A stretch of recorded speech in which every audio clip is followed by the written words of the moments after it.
अस्सलामु अलैकुम वरहमतुल्लाहि वबरकातुहू। आज आपके सामने हम माँ बाप की शान के बारे में इरशाद फरमाएंगे।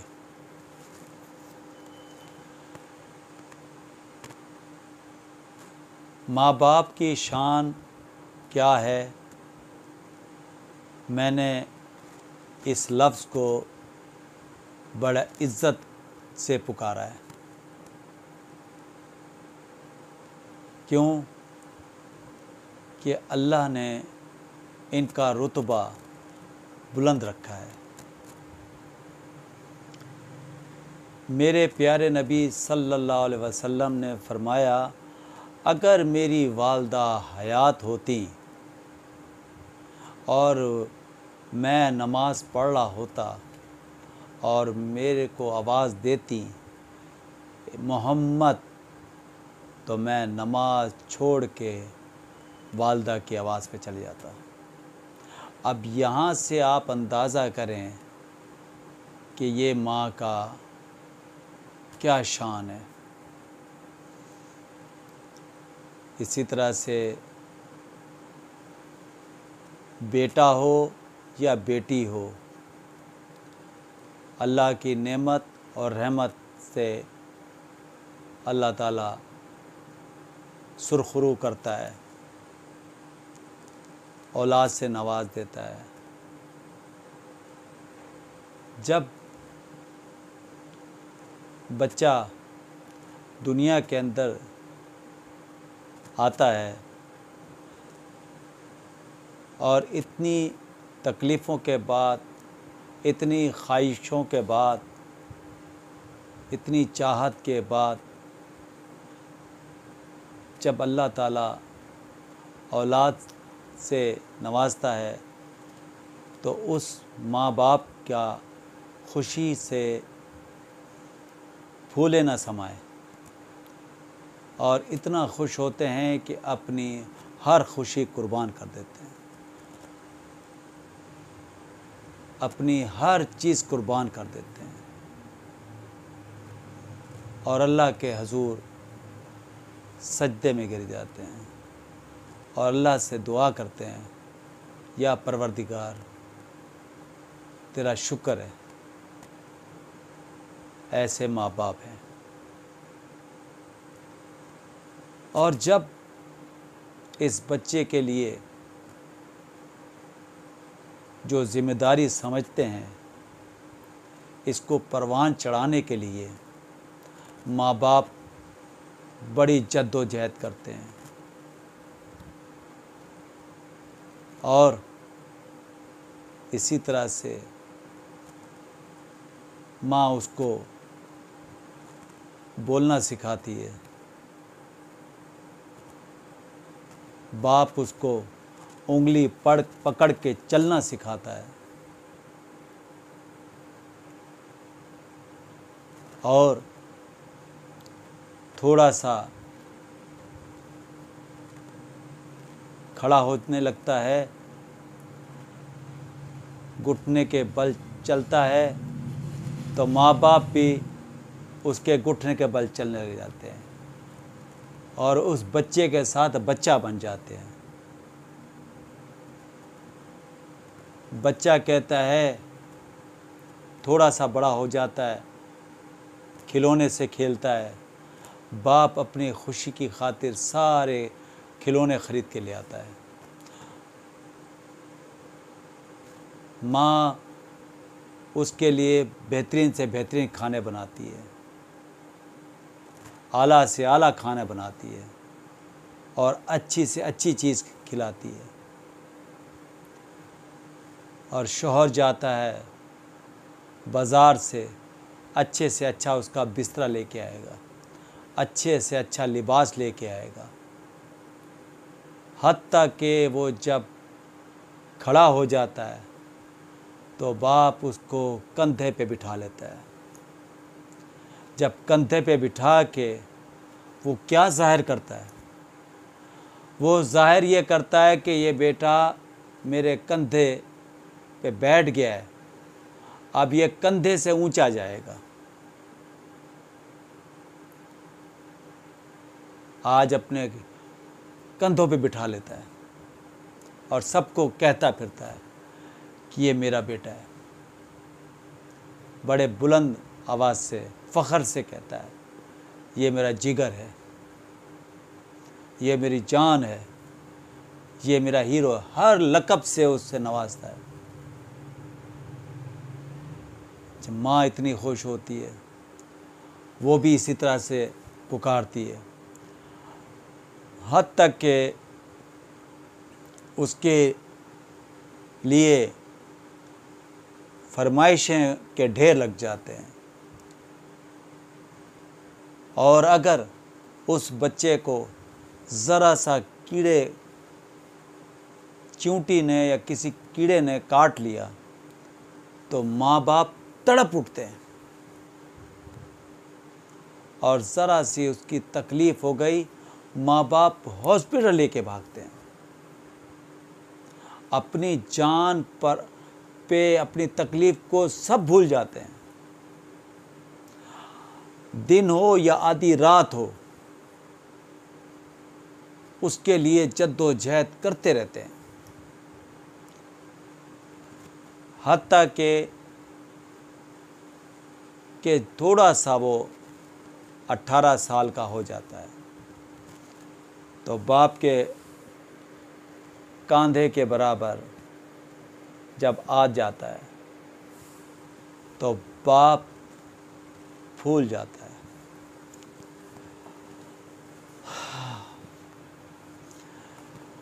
उसके बाद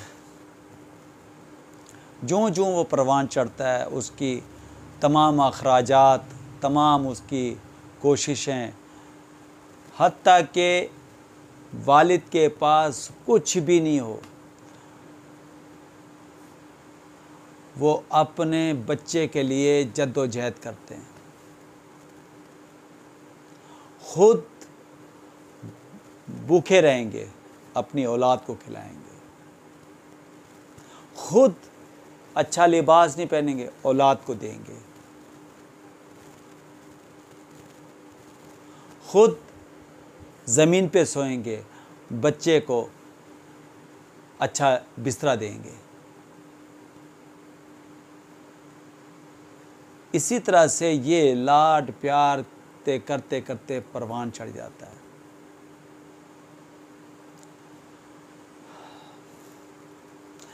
जब ये बच्चा जवान हो जाता है, बोलने लगता है और बराबर आ जाता है, तो फिर हमें समझाने लगता है और हमें बताता है, ये दुनिया है, आपको कुछ नहीं पता। जबकि बच्चा छोटा होता है तो 10 दफ़ा एक चीज़ को पूछता है और वालिद 10 दफ़ा ये उसको बताता है। और जब वो परवान चढ़ जाता है, अगर माँ बाप कोई चीज़ पूछ लें, अरे भाई आप खामोश हो जाए, एक दफ़ा बता तो दिए, यहाँ पर दिल चिर जाता है। जब दिल चिरता है तो फिर सब्र भी आ जाता है, अल्लाह मेरे बच्चे को इसकी परेशानी से दूर कर। उसके लिए हाथ उठाते हैं, उसके लिए दुआ करते हैं कि मेरा बच्चा कभी किसी की नज़र ना लगे, कभी किसी इसको दुख ना मिले, कभी इसे परेशानी ना हो, मेरे बच्चे को नेक बना। इसके लिए दुआएं मांगते रहते हैं। और जब माँ बाप बूढ़े हो जाते हैं ना,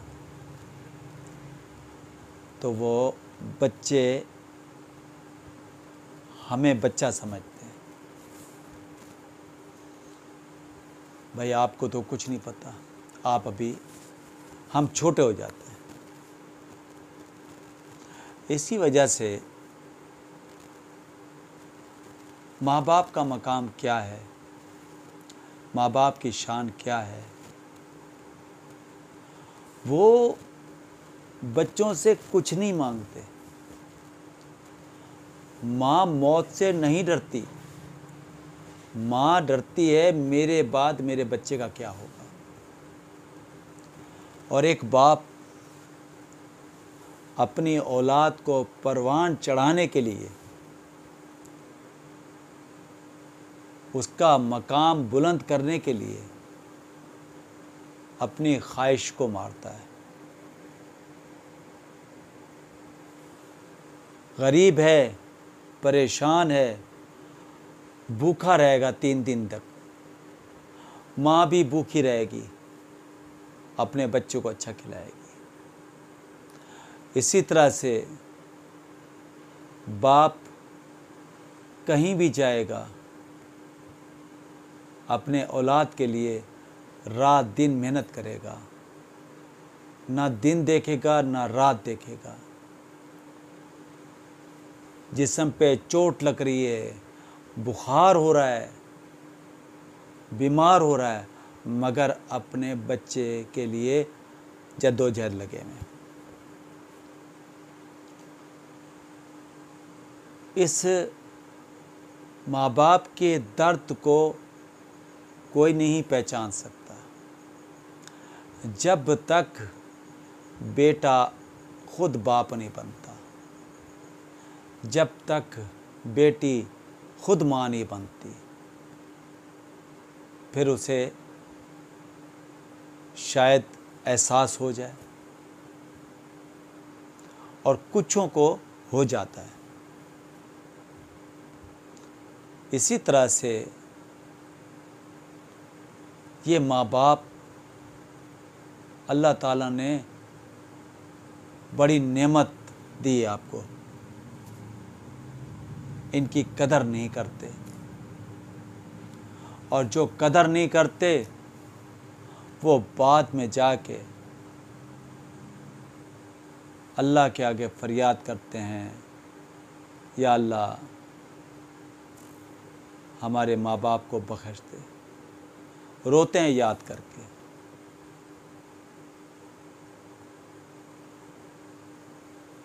अब वो ज़माना था, वो वक्त था जब माँ बाप थे, वो दौर था, सब चले गए। आज मैं खुद, मेरे भी माँ बाप नहीं हैं। इसकी तकलीफ़ जिस तरह से मुझे महसूस हो रही है, मैं जानता हूँ, ये अल्लाह जानता है। जिनके बहन भाई नहीं हैं और दूर दूर हैं, वो चाहत, वो मोहब्बत, क्योंकि हम सारी ज़िंदगी अपने बच्चों में उनकी परवान चढ़ाने में रह जाते हैं। हम भाई, हम बहनें अपने बच्चों को परवान चढ़ाने में देते हैं। जब आखिरी वक्त आता है तो फिर माँ बाप भी याद आते हैं, बहन भाई भी याद आते हैं, मगर सब्र कर लेते हैं। इसीलिए मैं उन बच्चों से गुजारिश करूँगा कि अपने माँ बाप को टाइम दो, अपने माँ बाप को पूरा पूरा वक्त दो, उन्हें कंपनी दो। वो आपसे कुछ नहीं मांगते, वो 2 लफ्ज़ मांगते हैं मोहब्बत के। वो खाने के नहीं भूखे होते, वो लिबास के नहीं भूखे होते। उनको मोहब्बत भरी निगाह से देखना, उनके 2 लफ्ज़ अच्छे बोल लेना, ये तो आपने सुना है कि जो माँ बाप को मोहब्बत भरे लफ्ज़ आँखों से देखे, उसकी कितनी नेकियाँ हैं। इसी तरह से जब बच्चे जवान होने के बाद उनकी शादियां हो जाती हैं, अपने अपने घर में अपने अपने घोंसलों में चले जाते हैं, फिर वही माँ बाप तन्हा बैठे होते हैं। वही शौहर होता है, वही बीवी होती है। जैसे शादी हुई तो दोनों मियाँ बीवी होते हैं। जब बच्चे जवान हो गए, अपने अपने घरों में चले गए, फिर दोनों तन्हा होते हैं। ये रिश्ता है मियाँ बीवी का। आप बताएं कि हम किस रास्ते पे जा रहे हैं? आया कि हम अपने माँ बाप को वक्त देते हैं, उनकी तकलीफ़ को समझते हैं, उनके एहसासात को समझते हैं, हम उनके जज्बात को समझते हैं। जब आप दीन से दूर होंगे, अल्लाह से दूर होंगे, नबी को फॉलो नहीं करोगे, तो फिर इसकी अहमियत आपकी नज़र में कुछ भी नहीं है। इसलिए माँ गीले पे सोती है और सूखे पे आपको सुलाती है। बाप छांव बन के खड़ा होता है आप पे, ताकि आप पे धूप ना पड़े। वो एक घर का सतून होता है। जब उसको तवज्जो नहीं मिलती ना, वो टूट के गिर जाता है। जबकि इन हड्डियों का अरख अपनी जवानी सारी निकाल के अपनी औलाद को दे देता है, और बच्चा आके सामने खड़ा हो जाता है और जवाब दे तो दिल फट जाता है। ऐसे ऐसे घराने देखे, ऐसे ऐसे लोगों को देखा जो नबी ने फरमाई ये बात। किसी ने पूछा, या रसूल अल्लाह, क़यामत कब आएगी? मेरे प्यारे नबी ने फरमाया, जब माँ बाप की कदर करना छोड़ देंगे।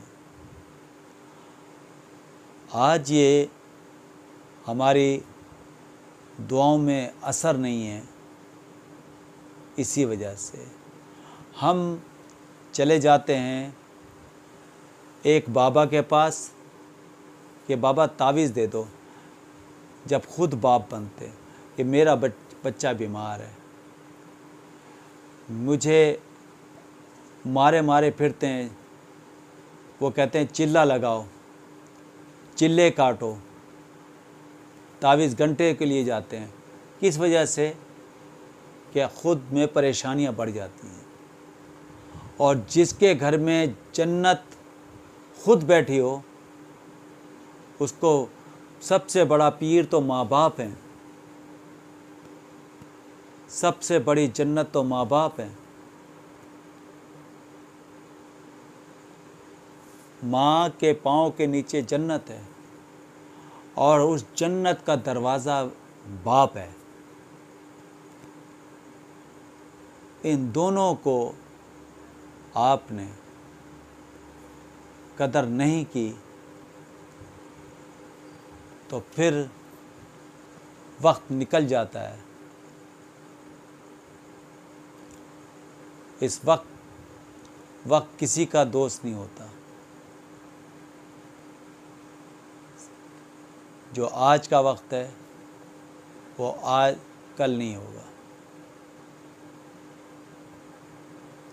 इसलिए अपने नौजवानों से मैं ये कहूँगा कि अपने माँ बाप की कदर करें। अगर आप चाहते हैं मुझे हज जैसा सवाब मिले,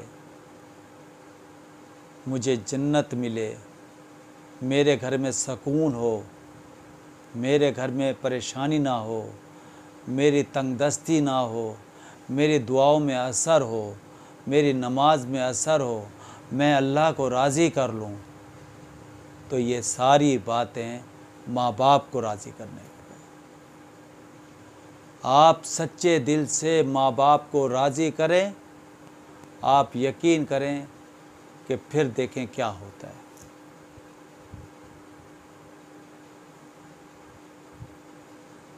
हम क्या करते हैं,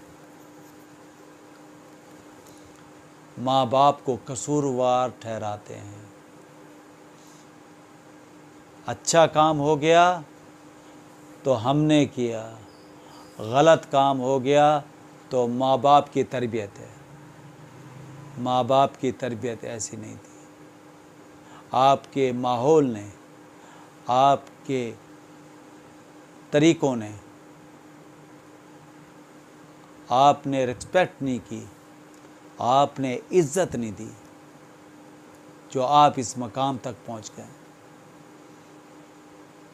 इसलिए मैं, वीडियो हो गई बहुत लंबी और इसको हम यहाँ करते हैं क्लोज़, इस वजह से कि इस मौजू को हमने सिर्फ़ ये बताना था कि अपने माँ बाप की कदर कर लो। जिसने कदर कर ली उसने दुनिया कमा ली, और जिनके हाथ उठ गए माँ बाप के, अल्लाह ताला उसको बुलंद मकाम देगा। जज़ाकल्लाह।